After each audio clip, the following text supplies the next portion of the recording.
Alger chaîne 3, le journal.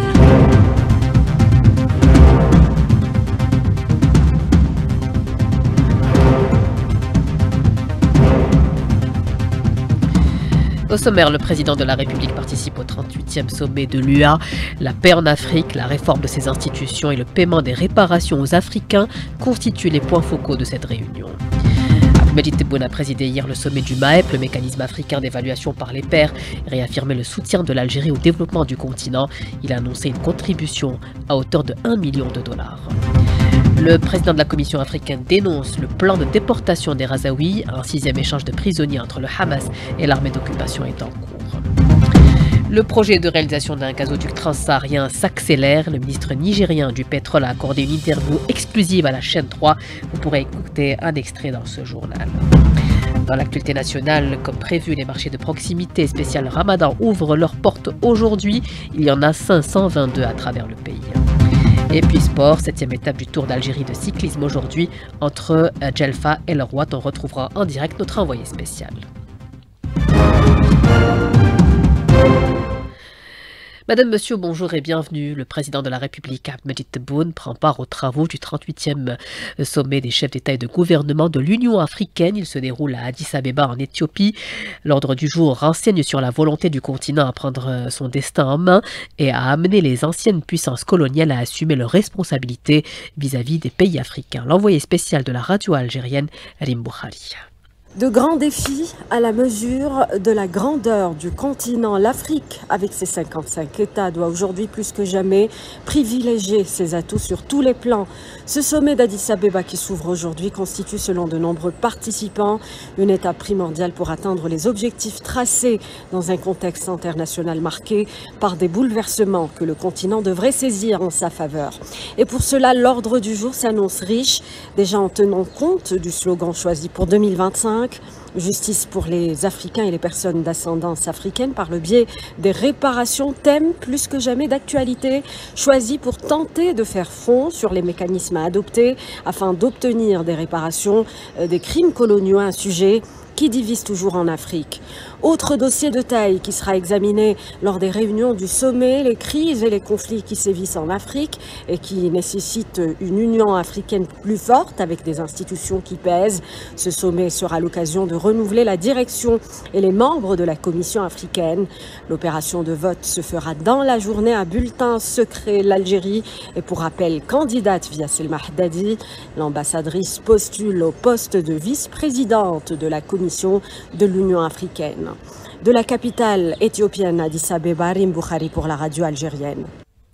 Le chef de l'État a présidé hier le sommet du MAEP, le mécanisme africain d'évaluation par les pairs.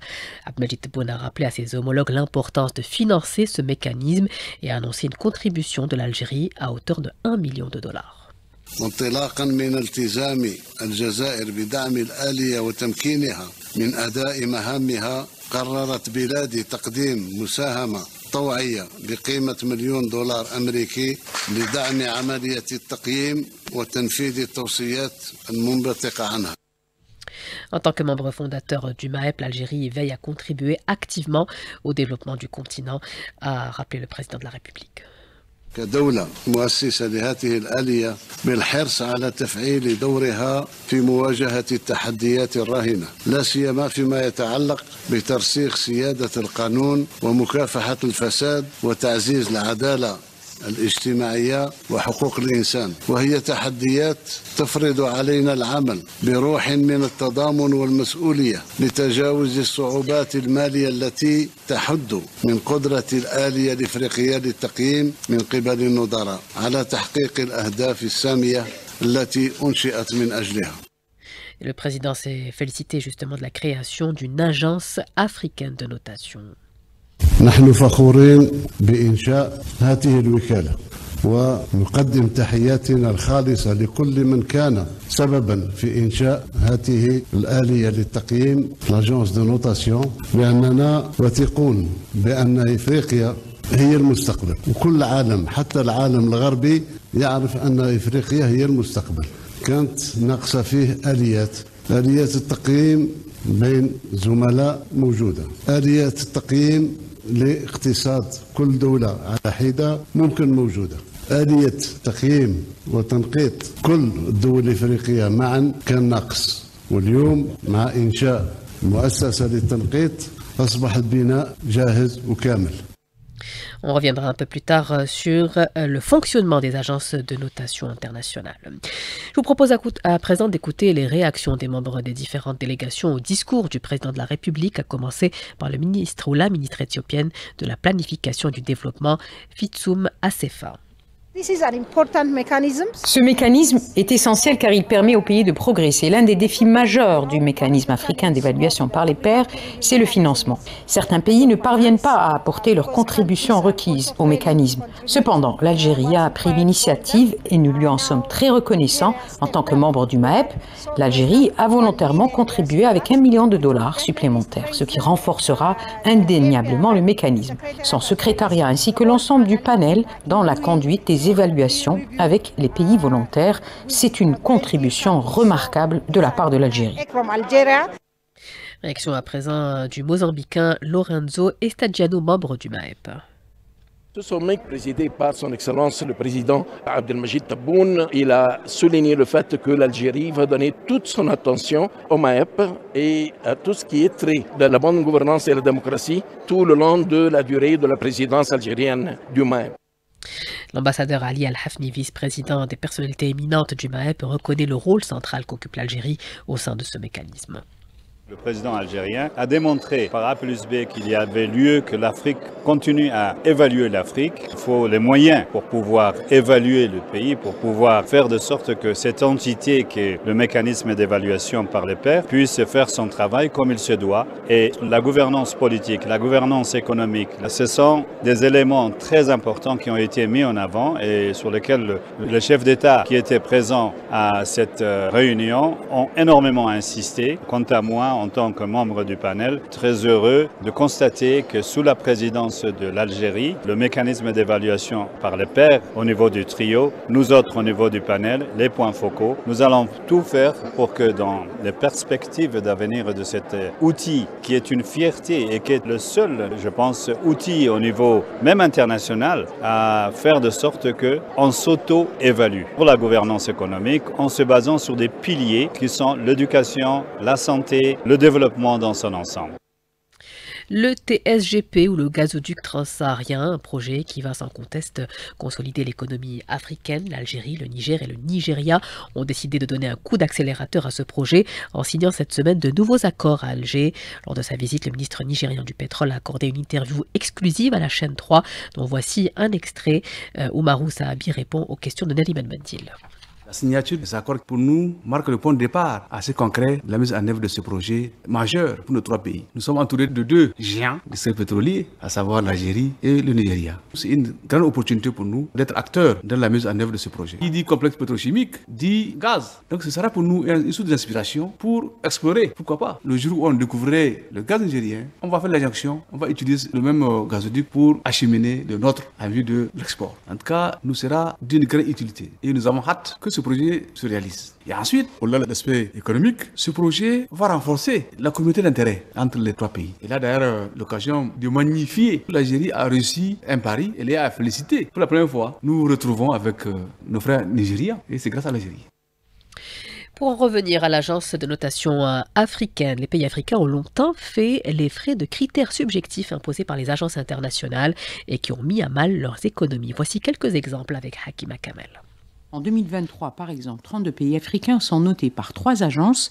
Depuis plus de 10 ans, les pays africains se plaignent d'une certaine discrimination. D'ailleurs, une étude parallèle menée par le programme des Nations Unies confirme une partialité des agences et réclame plus d'objectivité pour eux, ce qui va leur permettre d'économiser 74 milliards de dollars en coûts d'emprunt. Plusieurs critères sont utilisés pour noter la solvabilité des pays. Selon notre recherche documentaire, les pays africains qui ont sollicité des emprunts à l'international ont dû payer des frais de notation et des intérêts très coûteux. Exemple, un pays mal noté peut payer jusqu'à 15 à 20% du taux d'intérêt d'emprunt jusqu'à atteindre des défauts de paiement. Le Nigeria a dépensé 96% de ses revenus pour rembourser sa dette. L'Éthiopie, la Namibie, le Ghana étaient soumis à une restructuration. L'Afrique du Sud a subi des sorties de capitaux de 10 milliards de dollars à la suite d'une mauvaise notation. C'est pour dire avec ces exemples jusqu'à quel point les agences internationales peuvent souffler le chaud et le froid sur le devenir des États d'Afrique pour cause de monopole sur les notations crédit. Le dossier Razaoui s'est naturellement invité à ce sommet de l'Union africaine. L'appel par certains à la déportation systématique des Palestiniens est un comble, a dénoncé ce samedi le président de la commission de l'UE, Moussa Faki Mahamat. Les pays arabes ont manifesté unanimement leur rejet de ce plan qui prévoit d'installer les habitants de la bande de Gaza essentiellement en Jordanie et en Égypte. Un sommet de 5 pays arabes, l'Arabie Saoudite, l'Égypte, les Émirats arabes unis, le Qatar et la Jordanie, ainsi que l'autorité palestinienne est prévu le 20 février pour élaborer une réponse commune. À Gaza, on a procédé ce samedi à un nouvel échange de prisonniers de guerre, le 6e tel que prévu dans l'accord. Il s'est déroulé à Gaza ainsi qu'en Cisjordanie occupée. 369 Palestiniens contre 3 prisonniers de l'entité sioniste. Plusieurs prisonniers palestiniens libérés en Cisjordanie occupée ont été rapidement transférés à l'hôpital compte tenu de la dégradation de leur état de santé. Ces opérations d'échange sont à chaque fois une illustration de la force de la résistance palestinienne. Soit du Hamas, Youssef Hamdan, représentant du Hamas en Algérie, contacté par Smaïl Mimoudi. يتابع شعبنا وأمتنا والأحرار في كل العالم مشاهد من القوة والعزة والكبرياء. Notre peuple, notre nation et les libres du monde entier suivent des scènes de force, de fierté et de dignité avec l'accomplissement par la résistance de l'honorable échange de prisonniers qui a incarné l'unité de notre peuple et de notre résistance. La libération du 6e groupe de prisonniers de l'ennemi confirme que la seule façon de les libérer passe par des négociations et par l'engagement de l'accord de cessez-le-feu signé. La présence de l'image d'El-Quds et d'El-Aqsa et de ces foules immenses en train de remettre les prisonniers est un message renouvelé adressé à l'occupation et à ses partisans que El-Quds et El-Aqsa constituent une ligne rouge. Il n'y a de déplacement et de migration que vers El-Quds et il n'y a de retour que vers nos terres occupées. Telle est notre réponse à toutes les tentatives de déplacement et de l'épuration ethnique lancées par Trump et les forces coloniales et d'occupation qui soutiennent sa politique.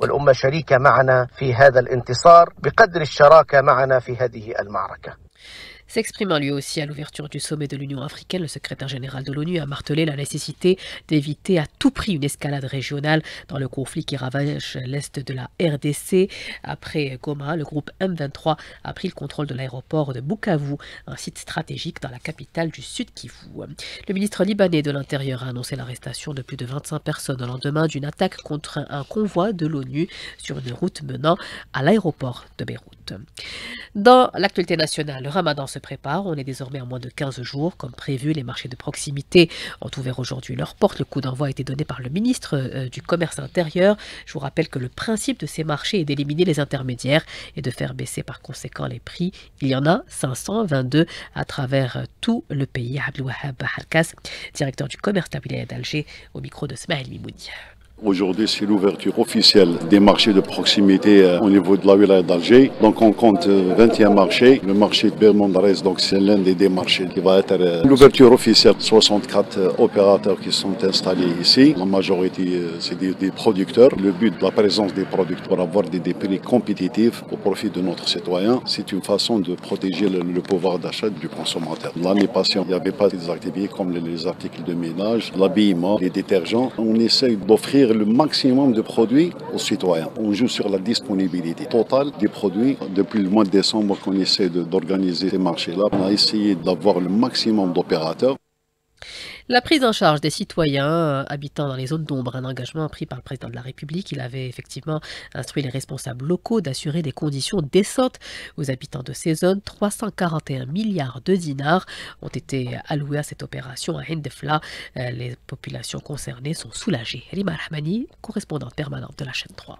La mi-février 2020, la promotion des zones d'ombre est devenue une priorité majeure des pouvoirs publics. 5 ans après, le bilan est plus que satisfaisant, annonce faite lors de la dernière rencontre Wali-gouvernement abordant le programme dédié aux zones d'ombre. Brahim Marad, ministre de l'Intérieur, des collectivités locales et de l'aménagement du territoire, révélant un budget de plus de 341 milliards de dinars alloués au programme. Cela a permis la réalisation de plus de 29 000 projets, soit 98,7% des objectifs prévus, en précisant que ces efforts ont contribué à améliorer les conditions de vie de près de 6,2 millions de citoyens résidant dans ces zones. À Ain Defla, par exemple, une wilaya qui compte pas moins de 440 zones d'ombre, des zones qui manquaient de tout. Aujourd'hui, ces populations poussent un ouf de soulagement.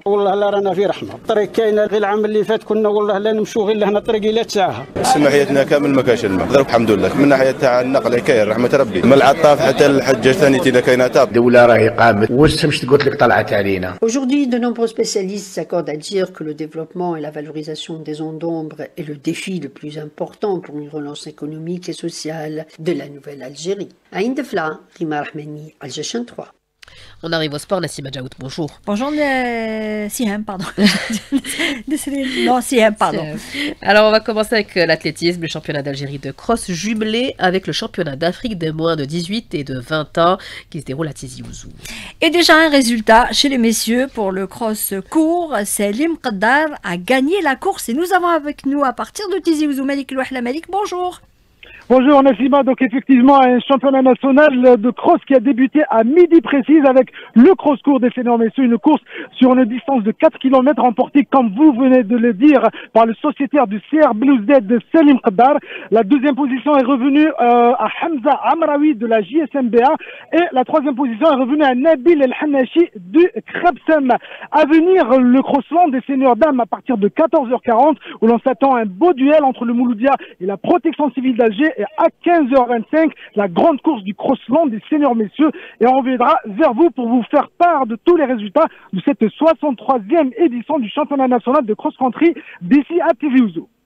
Merci Malik Louahla, à tout à l'heure dans Sport sur la 3 à partir de 14h. L'autre événement, c'est le cyclisme, la 7e étape du Tour d'Algérie entre Djelfa et Lerouat aujourd'hui. Et la question, c'est est-ce que l'Algérien maillot jaune, Yassine Hamza, pourra creuser l'écart avant l'étape de demain, l'étape Rennes entre Lerouat et Radaya. On va tout savoir sur ce qui se déroule en ce moment avec Rostom Yahya Shrif. Rostom, bonjour.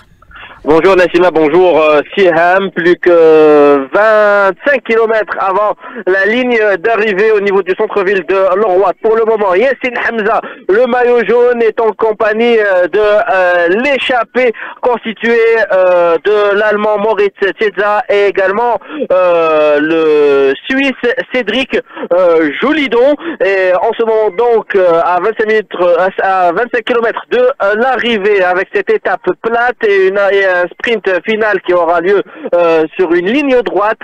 Yassine Hamza pourrait bien terminer cette étape à la première place et pourquoi pas creuser un peu plus l'écart par rapport à ses poursuivants directs au niveau du classement général.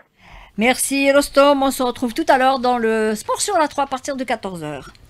Une page d'histoire pour terminer. On commémore ces jours-ci le 192e anniversaire de la Moubaya'a, l'allégeance à l'émir Abdelkader. Un concours est lancé à l'occasion. Nadia Siesi. L'émir Abdelkader, de son vrai nom Abdelkader Ibn Mahiddin, cette personnalité universelle a joué un rôle fondamental dans la lutte contre le colonialisme et l'instauration des fondements de l'État algérien moderne, une figure historique qui a dépassé les frontières algériennes. À ce propos, Mohamed Medjaoud, professeur en histoire, trace les facettes importantes de l'émir Abdelkader. Quand on parle de l'émir Abdelkader, il est décrit comme un grand leader de la résistance algérienne contre l'occupation française. Il est décrit aussi comme un grand homme d'État, un grand visionnaire, un grand diplomate et un grand humaniste. Dans sa conception moderne de la conduite des affaires publiques, l'émir Abdelkader a mis en place des institutions d'un État solide et puissant, doté des institutions représentatives permettant la participation effective de la population à partir du niveau tribal jusqu'au sommet de l'État, à la gestion des affaires locales et nationale. Aussi, la participation à l'effort de la guerre était une priorité absolue de l'émir Abdelkader pour faire face à l'une des grandes armées régulières de l'époque par ses effectifs et ses équipements militaires modernes. À l'occasion de la deuxième Moubaïra, un concours est lancé en faveur des étudiants et chercheurs pour encourager la recherche dans l'histoire de l'émir Abdelkader. Pour plus d'informations, vous pouvez consulter le site officiel du ministère de la Culture et des Arts. Ce journal est à présent terminé. Je vous rappelle la principale information. Le président de la République, Abdelmajid Tebboune, participe aujourd'hui au sommet, 38e sommet de l'Union africaine qui se déroule à Addis Abeba en Éthiopie. Merci d'avoir suivi ce journal réalisé par Ahmed Dadou et Amin Segni. Klimo était à la technique, Hossein à la régie d'antenne, Yassine au streaming vidéo.